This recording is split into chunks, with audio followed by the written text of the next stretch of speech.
2001-এর 6 October old ট্র্যাফোর্ডে David বেকহ্যামের এই গোলটাই নিশ্চিত করে ইংল্যান্ডের 2002 ফিফা বিশ্বকাপ। ম্যাচের কমেন্টেটর ইংলিশ মহাতারকাকে নাইটহুড দেওয়ার দাবিটা তখনই তুলে রেখেছিলেন। অবশেষে সেই অপেক্ষা ফুরোচ্ছে ইংল্যান্ডের ফুটবল ইতিহাসের অন্যতম বড় এই তারকার। জাতীয় দলের হয়ে বেকহ্যামের নেই উল্লেখযোগ্য কোনো সাফল্য, যদিও বেকহ্যামই একমাত্র ইংলিশ ফুটবলার যার 3টে বিশ্বকাপে গোল করার কীর্তি আছে। 1999 সালে ব্যালন ডি'র রানার্স আপ হয়েছিলেন, যদিও সেটা বেকহ্যামেরই প্রাপ্য ছিল তা এখনও অনেকেই বলে থাকেন, কারণ সে মৌসুমেই ম্যানচেস্টার ইউনাইটেডের হয়ে জিতেছিলেন ট্রেবল।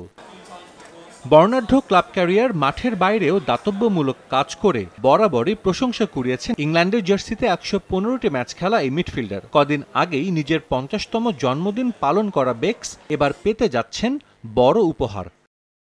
ব্রিটিশ গণমাধ্যমের খবর, সম্মানসূচক নাইটহুড উপাধি পেতে যাচ্ছেন বেকহ্যাম। ব্রিটিশ রাজা তৃতীয় চার্লসের জন্মদিনের সম্মাননা তালিকায় অন্তর্ভুক্ত হবে তার নাম। আগামী সপ্তাহে সম্মানপ্রাপ্তদের তালিকা প্রকাশ করা হবে।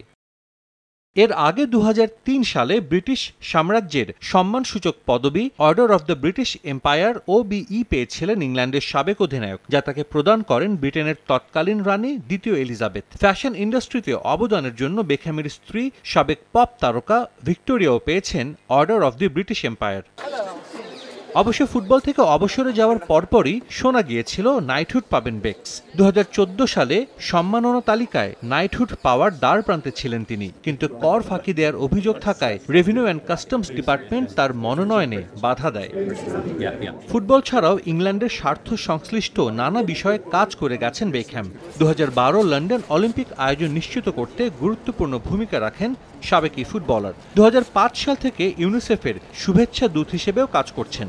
বিশ্বব্যাপী ঝুঁকিপূর্ণ শিশুদের সহায়তায় কাজ করা ইউনিসেফ 2015 সালে তাদের 10 বছরের অংশীদারিত্বের নিদর্শন হিসেবে the David Beckham UNICEF fund চালু করে। এছাড়া 2024 সালে বেকহ্যাম ব্রিটেনের রাজা চার্লসের শিক্ষা কার্যক্রম এবং তরুণদের প্রকৃতির প্রতি সচেতনতা বৃদ্ধির উদ্যোগে সহায়তা করতে দ্য কিংস ফাউন্ডেশনের শুভেচ্ছা দূত হন।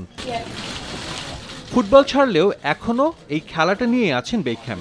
ইংল্যান্ডের লিগ 2-তে খেলা স্যালফোর্ড সিটির অন্যতম মালিক এবং যুক্তরাষ্ট্রের major league soccer club inter মায়ামিরও সভাপতি তিনি, যে ক্লাবের হয়ে এখন খেলছেন Lionel Messi. Sir Walter Winterbottom, sir Bobby চার্টনের পর ম্যানচেস্টার ইউনাইটেডের হয়ে খেলা তৃতীয় ফুটবলার হিসেবে নাইটহুড উপাধি পেতে যাচ্ছেন বেকহ্যাম।